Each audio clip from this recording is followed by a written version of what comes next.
Tu connais cette phrase? Eh bien, tu l'as entendue toute ta vie. Probablement depuis que tu es enfant. On te l'a dite pour que tu finisses ton assiette. On te l'a dite pour que tu ne cours pas trop vite dans la cour de récré. Plus tard, on te l'a dite pour que tu choisisses des études sérieuses. Cette petite phrase sonne comme un conseil bienveillant. Elle est présentée comme la clé d'une vie stable, d'une vie sans problème. C'est le chemin de la sagesse et de la maturité. Personne ne te dit jamais « sois fou, sois imprudent ». Le raisonnable, voie royale vers la réussite, ou au moins l'absence d'échec. Cette idée s'est installée en toi, tout doucement. Elle est devenue un guide intérieur, une petite voix dans les moments de doute.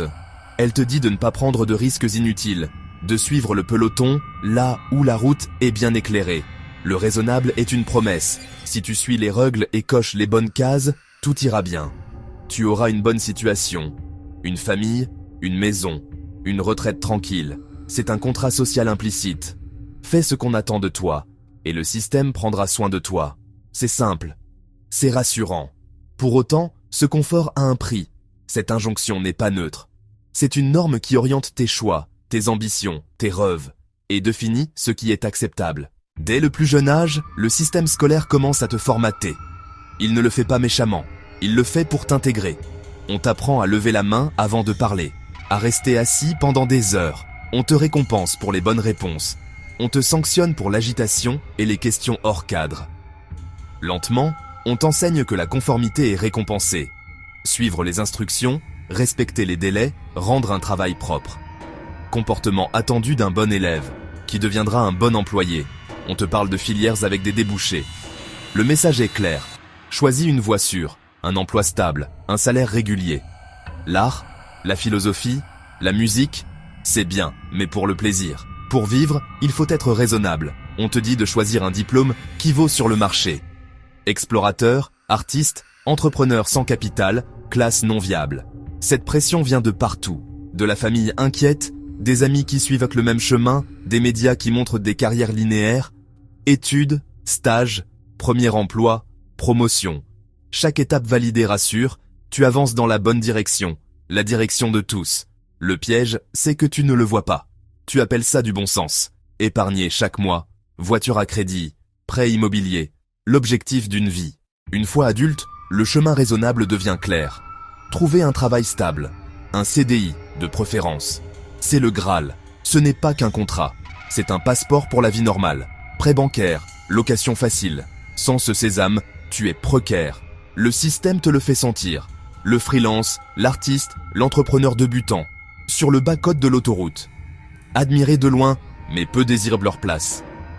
Être raisonnable, c'est ouvrir un livret A, souscrire une assurance vie en euros. Ton banquier te le dit, tes parents l'ont fait. On t'explique que la bourse, c'est pour les spéculateurs, que la crypto, c'est une arnaque ou un casino. Le but n'est pas de t'enrichir, le but est de ne pas perdre, de sécuriser, de conserver. Logique de peur, déguisée en prudence. Se mettre en couple, se marier, faire des enfants, attends. C'est le cycle attendu. Si tu devis, toujours célibataire, et les enfants, c'est pour quand? Elles ne sont pas méchantes. Elles imposent la norme. Ce chemin de moindre résistance t'épargne conflits et jugements. Mais il a être concu pour la moyenne, pas pour tes aspirations. Sortir du cadre raisonnable fait peur. C'est la première chose à comprendre. Cette peur n'est pas irrationnelle. Elle est nourrie par des conséquences bien réelles, ou présentées comme telles. Si tu quittes ton CDI pour lancer ton projet, tu perds la sécurité du revenu, l'accès au crédit. Tu deviens profil à risque, propriétaire, assureur, banque, plus prudent. Le système récompense la stabilité. L'incertitude, il te la fait payer. Deuxième sanction, sociale, subtile mais puissante. Le regard des autres. Tu es sûr de toi? Comment tu vas faire pour vivre? Ce n'est pas irresponsable. Derrière, une critique. Tu ne joues plus le jeu. Si tu réussis hors du chemin, cela interroge leur sacrifice. C'est dérangeant. Alors beaucoup cachent leurs aspirations. Ils se disent, plus tard, quand il y aura plus d'argent, quand les enfants seront grands, à la retraite. Ce plus tard n'arrive souvent jamais. Le confort de la routine, même insatisfaisant, vaut mieux que l'angoisse du grand saut. Le raisonnable agit comme une anesthésie douce. Elle fonctionne par autocensure. C'est toi qui te dis que ce n'est pas raisonnable. Le système n'a pas besoin de te forcer. Il rend la déviation coûteuse. Alors, logiquement, tu restes sur le chemin, même si ce n'est pas le tien. La peur d'être déraisonnable a un coût. réel.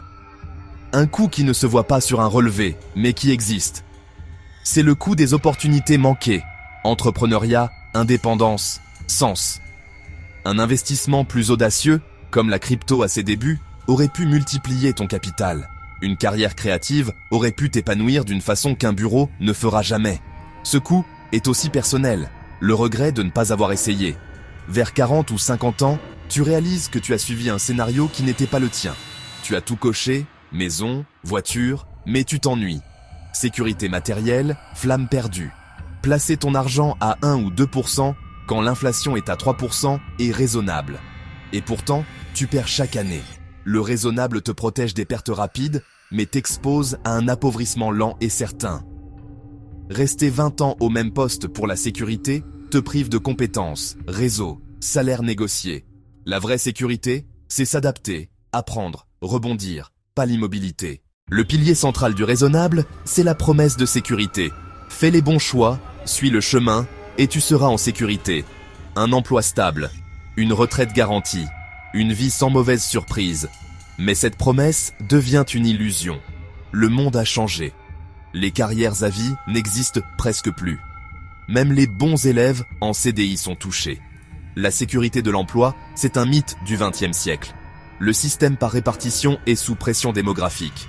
On te demande de travailler plus longtemps pour moins. Compter uniquement sur l'État devient risqué. Le raisonnable d'hier peut mener à une déception demain. La vraie démarche raisonnable, c'est peut-être construire ton indépendance financière en parallèle du système. Même l'immobilier, le summum raisonnable, n'est pas garanti. 25 ans de crédit te lient à un lieu et à une dette. Si le marché se retourne ou si tu dois déménager, vendre peut être coûteux.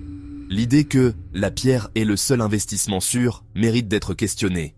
Louer et investir la différence dans des actifs liquides et diversifiés peut être parfois plus malin.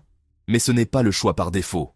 Parlons concrètement de ton argent. Le raisonnable impacte directement tes finances. On t'a appris à épargner. C'est une base. On t'a rarement appris à investir. Épargner, c'est mettre de côté. Investir, c'est faire travailler l'argent pour toi. La culture du raisonnable pousse vers le livret A, le PEL, l'assurance vie en euros, simple, garantie, souvent sous l'inflation. Tu crois sécuriser ton avenir.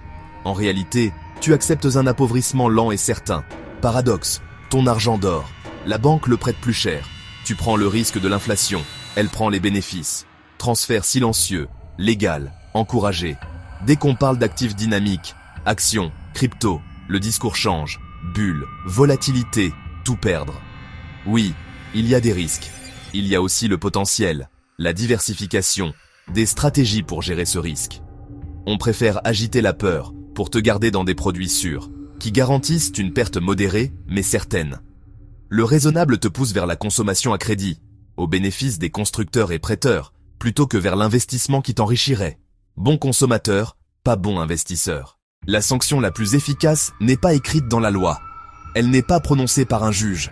Elle est diffuse, quotidienne. C'est le sourcil l'œuvre de ton oncle. La petite phrase de ta mère « J'espère que tu sais ce que tu fais ». Personne ne te crie dessus. Personne ne te rejette. Mais tu sens le décalage. Tes amis achètent, fondent une famille, obtiennent des promotions. Toi, tu montes une boutique, tu investis dans la crypto, tu veux partir à l'étranger. Tu entends ? C'est courageux. L'incompréhension, parfois la pitié. Le langage sanctionne. Instable, précaire, risque, bohème, idéaliste. Et pour la norme, stable, sûr, sécurisant, responsable, pragmatique. À force de l'entendre, tu l'intègres. Tu doutes. Et s'ils avaient raison ? Après quelques années difficiles, le chemin balise redevient attrayant. Le CDI ramène une validation instantanée. Tu peux enfin donner des réponses simples. Plus besoin de te justifier. Le système n'a pas besoin de punir. Il attend que la fatigue et la pression fassent leur œuvre. Pourquoi le système valorise-t-il le raisonnable ? Pour se maintenir. Un système a besoin de prévisibilité. Travailleur docile, consommateur prévisible, épargnant peu exigeant. Le citoyen raisonnable est le rouage parfait. Il fait les études utiles, prend un job salarié, paie ses impôts.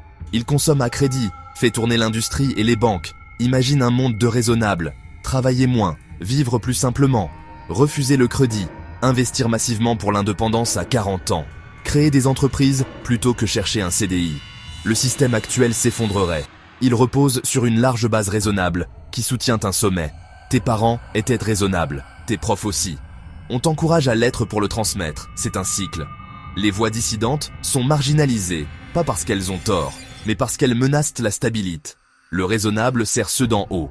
Entreprise, banque, État. Il n'y a pas de grand complot, juste une convergence d'intérêts. Ton bon sens est leur meilleure police. Ton désir d'être raisonnable est le carburant. Nous avons vu comment être raisonnable façonne ta vie. De tes études, à tes choix financiers, ta carrière, tes projets personnels. Elle te guide sur un chemin balise, confortable, socialement valide, et te fait craindre le hors-piste. Ce n'est ni bien, ni mal. C'est un mécanisme puissant pour maintenir un système qui aime la prévisibilité. Le raisonnable est la norme qui reproduit le modèle. Le but n'est pas de tout plaquer demain, c'est d'être lucide, de voir le cadre invisible. Une fois que tu vois le cadre, tu peux le questionner, te demander si le chemin raisonnable est vraiment le tien. Alors, la question, qui définit ce qui est raisonnable pour toi? La société, tes parents, ton banquier, ou toi?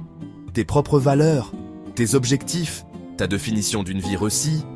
Le raisonnable des uns n'est pas celui des autres. Pour le système, rester employé et consommateur docile est raisonnable. Pour toi, peut-être l'autonomie et la liberté, même incertaines. Il n'y a pas de bonne réponse, il y a ton chemin, choisi en conscience. Abonne-toi pour comprendre la finance et la crypto sans illusion, et reste du côté lucide.